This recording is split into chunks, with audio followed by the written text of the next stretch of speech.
الحمد لله رب العالمين والصلاة والسلام على رسوله محمد وعلى آله وأصحابه أجمعين أما بعد قال الله تعالى أعوذ بالله من الشيطان الرجيم بسم الله الرحمن الرحيم ويل للمطففين الذين إذا اكتالوا على الناس يستوفون وإذا كالوهم أو وزنوهم يخسرون ألا يظن أولئك أنهم مبعوثون وقال ولا تبخسوا الناس أشياءهم ولا تعثوا في الأرض مفسدين وقال وأوفوا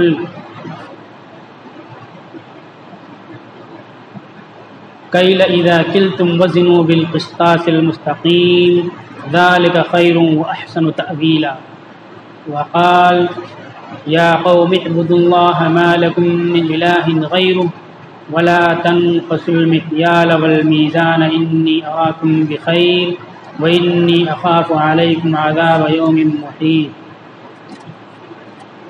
صدق اللہ العظیم. درود شریف پڑھ لیں. اللہم صلی علی محمد النبی الأمی وعلی آلہ وسلم تسلیما. معاملات، کاروبار اور تجارت کے تعلق سے باتیں چل رہی تھیں. گزشتہ جمعہ کو پانی پلانے کے تعلق سے ہم نے معروضات پیش کی تھی کہ ہم اپنے گھروں میں پرندوں کے لیے، گھروں سے باہر جانوروں کے لیے پانی پینے کا انتظام کریں. پرندوں کے لیے سکوروں میں پانی رکھیں، مٹی کے برتنوں میں، چھتوں پر، دیواروں پر، اور جانوروں کے لیے گھر کے سامنے، بس اسٹینڈ، لیبر چوراہے، ریلوے اسٹیشن، کورٹ کچہری، اسپتال، جہاں لوگ اکٹھا ہوتے ہوں اور پانی کی ضرورت ہوتی ہو، وہاں لوگوں کے لیے ہم پانی کا انتظام کریں کہ لوگ پی سکیں. یہ اسلامی تعلیم ہے اور بہت ہی فضیلت کی چیز ہے، بڑی فضیلت کی بات ہے. دوسری قومیں ہم کو ان جگہوں پر نظر آتی ہیں، لیکن ہمارے مذہب کی تعلیم، ہمارے دین کی تعلیم، ہمارے نبی کی تعلیم ہم نظر نہیں آتے. کام تو دوسری قوموں کے مقابلے میں بہت زیادہ کرتے ہیں رفاہی، لیکن ان موقعوں پر نظر نہیں آتے. تو یہاں ہم کو پہنچنا چاہیے اور پانی کا انتظام کرنا چاہیے. اللہ تعالی عمل کی توفیق عطا فرمائے. اس سے پہلے معاملات، تجارت، کاروبار کی بات چل رہی تھی. ہم نے کہا تھا پھر آئندہ میں اسی پہ گفتگو اور کروں گا.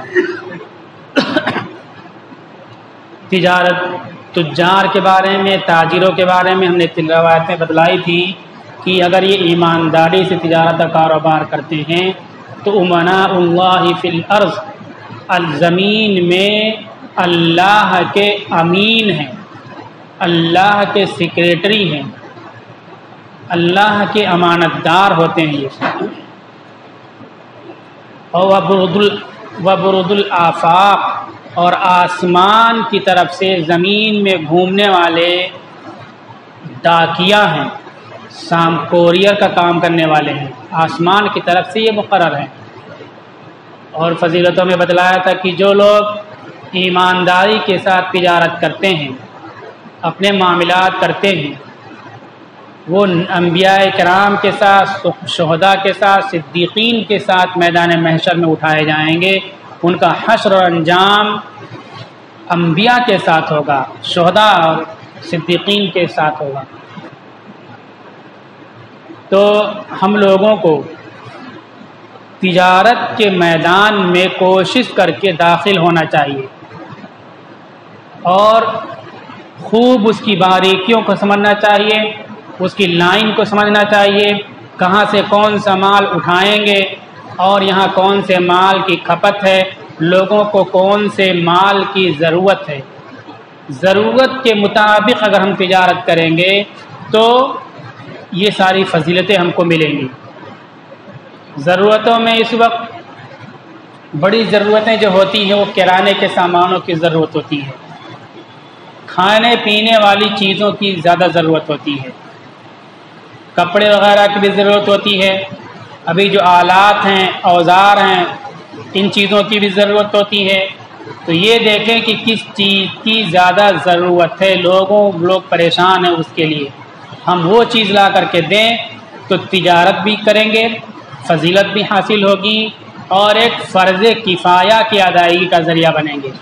فرض کفایہ کہتے ہیں کہ شہر میں اس کام کو کچھ لوگ کر لیں تو باقی لوگ گنہگار نہیں ہوں گے۔ مثلا کسی مسلمان کا انتقال ہو جائے، اگر اس کو بغیر نماز جنازہ پڑھے ہوئے دفن کر دیا جائے بستی میں تو شہر کے تمام مسلمان گنہگار ہوں گے، لیکن کچھ لوگ اس کی نماز جنازہ پڑھ لیں اور تدفین کر دیں تو دوسرے لوگ گنہگار نہیں ہوں گے۔ جو لوگ نماز جنازہ پڑھیں گے وہ جنازہ پڑھنے کا ثواب بھی حاصل کریں گے، دوسرے لوگ گنہگار نہیں ہوں گے۔ تو ہم کو یہ دیکھنا ہے کہ شہر میں کس چیز کی زیادہ ضرورت ہے، وہ سامان لا کر کے بیچیں تو ایک طرح سے فرض کفایہ ادا کرنے والے ہوں گے اور اللہ کے ولی بن جائیں گے۔ قوم کی، بستی کی، انسانوں کی، سماج اور معاشرے کی ضرورت کو پوری کرنے والا کام کرنا۔ ایک کتاب ہے ہدایت الاذکیہ، یعنی پاک نفوس کے لیے ہدایت، دل پاک ہو، دماغ پاک ہو، ذہن پاک ہو۔ یہ کیسے پاک ہوگا؟ انسان اللہ کا ولی کیسے بنتا ہے، یہ سب باتیں اس میں ذکر کی گئی ہیں، اس کتاب میں یہ سب باتیں ذکر کی گئی ہیں۔ تو اس میں یہ بتلایا گیا ہے کہ انسان اللہ کا ولی کیسے ہوگا۔ بہت سی مثالیں دی گئیں، اس میں ایک مثال یہ دی گئی کہ آپ یہ دیکھو کہ شہر میں جوتا سلنے والا کوئی نہیں ہے، لوگوں کے جوتے چپل ٹوٹ جاتے ہیں، اب کوئی سلنے والا نہیں ہے، مجبوراً جوتے چپل کو پھینک کر کے نیا جوتا، نیا چپل ان کو خریدنا پڑتا ہے۔ اگر آپ اس کو سل دو تو 50 پیسہ، 1 روپیہ، 5 روپے میں سل دو گے، پھر اس کا 200، 250، 500 روپیہ بچ جائے گا۔ یہ چیز وہ استعمال کرتا رہے گا، اس کا پیسہ بچنے لگے گا۔ آپ جوتا سلنے کا کام کر دو، چپل سلنے کا کام۔ جس زمانے میں یہ کتاب لکھ رہے ہیں اور ہم نے جس زمانے میں 20-25 سال پہلے کتاب پڑھی تھی، تو اس وقت کیا تھا کہ جوتا سلنے والے، چپل سلنے والے جو چوراہے پہ رہتے تھے ان کو بہت کمزور سمجھا جاتا تھا اور بہت ہی گری نظروں سے اس کام کو دیکھا جاتا تھا۔ نہیں دیکھنا چاہیے اس کام کو گری نظروں سے، لیکن ایک سوچ بن گئی تھی۔ اس وقت یہ کتاب میں بات آئی کہ اللہ کا ولی بننا چاہتے ہو، نفس کو پاک کرنا چاہتے ہو تو دیکھو کہ لوگوں کو کس چیز کی زیادہ ضرورت ہے۔ لوگوں کو ضرورت ہے جوتا سلنے کی، ان کے جوتے ٹوٹ جاتے ہیں، کوئی جوتا نہیں سلتا ہے، آپ جوتا سلنے کے لیے بیٹھ جاؤ، وہ کام کرتے کرتے آپ اللہ کے ولی بن جاؤ گے، اللہ کے مقرب بندے بن جاؤ گے۔ تو جو چیز ضرورت ہے سماج میں، معاشرے میں، اس چیز کو لا کر کے بیچنا، فروخت کرنا بڑی فضیلت کی چیز ہے۔ امناء اللہ فی الارض، ایسے تاجر کو اللہ کا امین کہا گیا کہ زمین میں یہ اللہ کا امین ہے۔ تو جو ضرورت ہے سماج میں وہ چیز لا کر کے بیچنا بڑی فضیلت کی چیز ہے۔ اب ضرورت کیا ہے؟ ہم نے بتلایا کرانہ کے سامانوں کی ضرورت ہوتی ہے، کھانے پینے کے سامانوں کی ضرورت ہوتی ہے، کپڑوں کی ضرورت ہوتی ہے۔ ایک ضرورت اور بنا لی گئی اور بن گئی، بیوٹی پارلر کے سامان۔ بہت بڑی ضرورت نہیں ہے شریعت میں، اور اس میں کچھ چیزیں ممنوع بھی ہیں۔ اب ایک ضرورت بن گئی ہے، اب اس کے لیے ہماری بچیاں، ہماری عورتیں دور جاتی ہیں، دوسرے مقامات پہ پہنچتی ہیں، پھر فتنوں کا شکار ہوتی ہیں۔ تو اگر یہ چیز ہم اپنے گھروں میں رکھ لیں، محلوں میں رکھ لیں، تو محلے میں ضرورت پوری ہو جائے گی، اور دکان رکھ کر کے ہم اپنی بچیوں کو فتنوں سے روک سکتے ہیں کہ محلے میں چیز مل رہی ہے تو وہاں بازار میں جانے کی کیا ضرورت ہے۔ اس طرح سے ان کی ضرورت پوری ہوگی، فتنوں سے بھی روکیں گے۔ اور بیوٹی پارلر میں جو کچھ چیزیں ایسی ہوتی ہیں جو شرعی طور پر غلط ہوتی ہیں، ہم گھر میں دکان کھول لیں گے تو کیا ہوگا، ان کو ان برائیوں سے روک بھی سکتے ہیں۔ تو یہ بھی بہت بڑی ضرورت ہے۔ ہر محلے میں مسلمان جو صاحب حیثیت ہیں، جو غریب ہیں، کرانہ کی دکانیں کھولنے کی کوشش کریں اور مرد حضرات کام میں مصروف رہتے ہیں، عورتیں گھروں میں رہتی ہیں، وہ گھروں میں ہر محلے میں 1 2 3 بیوٹی پارلر کے سامان، چوڑی کنگھی، عورتوں مستورات کے سامان اور یہ بیوٹیشن کے سامان یہ لا کر کے رکھیں۔ امناء اللہ فی الارض، زمین میں اللہ کے امین بن جائیں گے، اس طرح گھروں میں ہم انتظام کریں گے اور دکان کھولیں گے تجارت کا، تو اور اسی نیت سے کھولیں۔ اب تجارت اور کاروبار کو ہمیں کس طرح سے کرنا ہے، کس طرح سے انجام دینا ہے۔ ایک مسلمان کہیں بھی رہے گا اپنی ایک پہچان بنا کر کے رہتا ہے، اس کی ایک آئیڈینٹی ہوتی ہے ایمانداری۔ ڈپلیکیٹ مال نہیں بیچے گا، ملاوٹی مال نہیں بیچے گا، کم نہیں تولے گا، گاہک کو دھوکہ نہیں دے گا، اور بھی کچھ شناخت اور پہچان ہوتی ہے۔ سورہ تطفیف میں اللہ تعالیٰ کہتے ہیں وَيْلٌ لِّلْمُطَفِّفِينَ الَّذِينَ إِذَا اكْتَالُوا عَلَى النَّاسِ يَسْتَوْفُونَ، ویل ہے ان لوگوں کے لیے جو تطفیف کرتے ہیں۔ تطفیف کس کو کہتے ہیں؟ کہ ناپ تول میں کمی کی جائے، سامان بیچ رہے ہیں تو بیچتے وقت کم ناپ کر کے سامان کپڑا دیں یا کوئی چیز دیں، تولنے والی چیز ہے تو کم تول کر کے دیں۔ اور پھر آگے تشریح کرتے ہیں اللہ تعالیٰ خود، الذین اذا اکتالوا علی الناس یستوفون، جب لوگوں سے کوئی چیز لیتے ہیں تو پورا لے لیتے ہیں۔ 2 کلو سامان تولا تو 2 کلو پورا لیں گے، بلکہ کبھی بڑھا بھی لیں گے۔ لیکن وَإِذَا كَالُوهُمْ وَزَنُوهُمْ يُخْسِرُونَ، جب تول کر کے یا ناپ کر کے دیتے ہیں تو اس میں گھٹا دیتے ہیں۔ یہ ناپ اور تول میں کمی اور سامانوں میں ملاوٹ جب ایک دکاندار کرتا ہے تو وہ دیکھنے میں کتنا دیندار ہو، کتنا پرہیزگار ہو، لوگ پورا شہر اس کو ایماندار کہتا ہو۔ اللہ تعالیٰ کہتے ہیں یہ جو ناپ تول میں کمی کرتا ہے، مال میں ملاوٹ کرتا ہے، گاہک کو دھوکہ دیتا ہے، اس کا اللہ پر ایمان نہیں ہے، آخرت پر ایمان نہیں ہے۔ جس کا اللہ پر یقین نہیں ہوگا، جس کا اللہ پر ایمان نہیں ہوگا، جس کا آخرت پر یقین نہیں ہوگا، وہ ناپ تول میں کمی و بےایمانی کرے گا۔ ہم سب کلمہ پڑھتے ہیں، آخرت کا اقرار کرتے ہیں، حساب و کتاب کا اقرار کرتے ہیں۔ ایک مسلمان تاجر دکان پر بیٹھ کر کے ناپ تول میں کمی کرے اور وہ مسلمان بنا رہے، یہ ہو نہیں سکتا۔ اللہ تعالیٰ کہتے ہیں الا یظن اولئک انہم مبعوثون، کیا اس بات کا اس کو یقین نہیں ہے کہ ایک دن اٹھایا جائے گا اور جو سامان میں ملاوٹ کر رہا ہے، داڑھی مار رہا ہے، ناپ میں کمی کر رہا ہے، تول میں کمی کر رہا ہے، یہ دکھایا جائے گا اس کو کہ تم نے اس طرح سے دھوکہ دیا تھا۔ اس کا یقین اگر اس بات پر ہے تو کسی بھی حال میں کتنا بیوقوف گاہک آ جائے، نادان نہ سمجھ گاؤں کا گاہک آ جائے، گاہک کو دھوکہ نہیں دے گا، جھوٹ نہیں بولے گا، ناپ تول میں کمی نہیں کرے گا۔ مسلمان تاجر کی پہلی پہچان، پہلی شناخت یہ ہوگی کہ عیب کو بتا کر کے سامان کو بیچے گا، برابر ناپ کر کے سامان کو دے گا، برابر تول کر کے سامان کو دے گا۔ ناپ تول کا میں کمی کی پہلی چیز یہ ہے کہ ایسا شخص بے ایمان ہوتا ہے، اس کا ایمان کمزور ہوتا ہے اور پکا مسلمان نہیں ہوتا۔ حضرت شعیب علیہ السلام اپنی قوم کو کہتے ہیں یا قوم اعبدوا اللہ ما لکم من الہ غیرہ، اے میری قوم کے لوگوں، اللہ کی پوجا، اللہ کی پرستش کرو، اللہ کے علاوہ کوئی تمہارا معبود نہیں ہے۔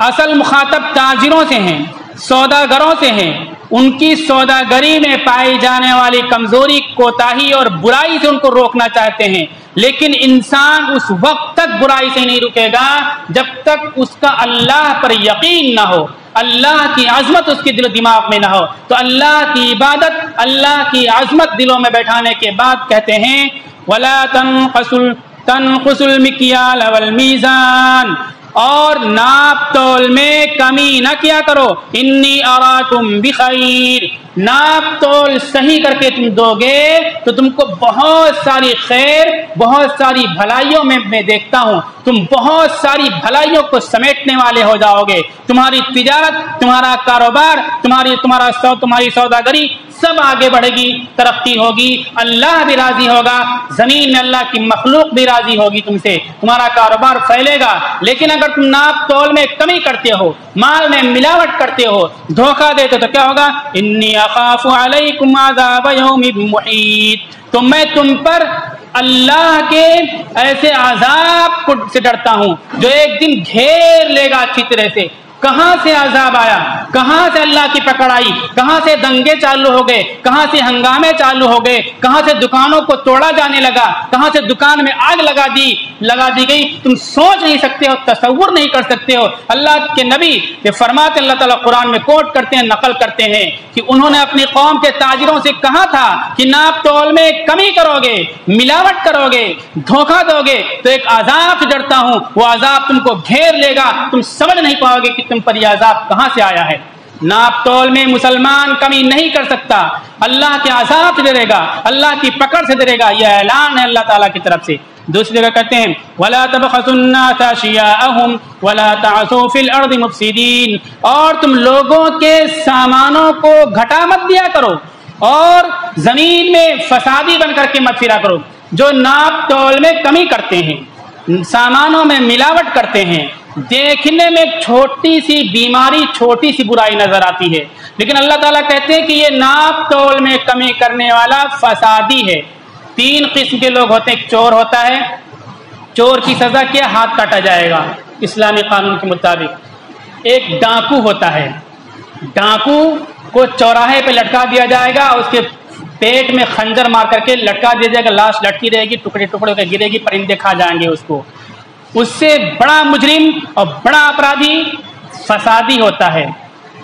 چور چوری کرتا ہے سامان کے لیے، ڈاکو ڈاکہ ڈالتا ہے سامانوں کے لیے، لیکن فسادی ایسا ہوتا ہے کوئی اس کو نفع فائدے سے مطلب نہیں، اس کا ادیش لوگوں کو نقصان پہنچانا ہوتا ہے۔ دکان میں آگ لگا دیا، کام کی چیزیں جل گئیں اور بے کام کی چیزیں بھی جل گئیں، نہ اس کو ملا نہ اس کو ملا، چھوٹے معصوم بچے بھی جل کر کے ہلاک ہو گئے، بیمار بھی جل کر کے ہلاک ہو گئے۔ فسادی یہ کام کرتا ہے، چور ڈاکو اس سے بڑا فسادی ہوتا ہے۔ اللہ تعالیٰ کہتے ہیں کہ جو یہ تول کر کے 2 کلو سامان تم سے لے رہا ہے، آپ اس کو 1.25 کلو دے رہے ہو، یا 1 کلو 900 گرام دے رہے ہو، 100 گرام اس کا کم کر رہے ہو، تو 2 کلو کا پیسہ دیا تو 2 کلو کا وہ حقدار بنا، اس کو کم کر کے دے رہے ہو، گھٹا کر کے دے رہے ہو، تم گھٹا کر کے دے رہے ہو۔ یہ چھوٹا موٹا کام نہیں ہے، یہ چوری، یہ ڈاکہ نہیں ہے، یہ فساد ہے۔ فساد جس سے پورا معاشرہ متاثر ہوتا ہے، معصوم بچے بھی متاثر ہوں گے، بستر پر پڑے لیٹے ہوئے مریض بھی متاثر ہوں گے، عورتیں بھی متاثر ہوں گی، سارے لوگ متاثر ہوتے ہیں۔ ناپ تول میں کمی کرنے والا بلوائی اور فسادی ہوتا ہے۔ بلوائی اور فسادی کے لیے مسلم ملک میں ہوتے ہوئے فساد میں ملوث مسلمانوں کو بھی ایک طرف سے دشمنوں کی طرف قتل کیا جائے گا، ان کو گولی ماری جائے گی، یہ اسلام کا قانون ہے۔ فساد کرنے والا یہ ناپ تول میں کمی کرنے والا ہے، کتنی سخت وعید ہے۔ ہم معمولی بات سمجھتے ہیں، صحابہ کرام کی عادت تھی، عمل کر کے دکھلا دیا، ہم کہتے تجارت نہیں بڑھے گی، بڑھتی تجارت لیکن ہمت ہونی چاہیے، کہیں بھی پہنچتے تھے وہ ایمانداری سے تجارت کرتے تھے، ناپ تول میں کمی نہیں کرتے تھے، سامانوں میں ملاوٹ نہیں کرتے تھے، کوئی کمزوری کوئی عیب ہوتا تھا تو وہ عیب بتلا دیتے تھے۔ 8 صحابہ کرام چین میں پہنچے تجارت کے لیے، پوری مارکیٹ پہ چھا گئے، سلطان کے سامنے شکایت پہنچائی گئی کہ یہ لوگ ایسے ہیں کہ سب ان کی باتیں مانتے ہیں، سارے لوگ ان کے پاس جاتے ہیں، تاجروں نے شکایت کی اور یہ کہا کہ اتنے لوگوں کی نظروں میں پسندیدہ ہو گئے کہ کبھی بھی حکومت کے خلاف بغاوت کر دیں تو پوری پبلک ان کے ساتھ کھڑی ہو جائے گی، اس لیے ان کو دیش نکالا کر دو، یہاں سے بھگا دو۔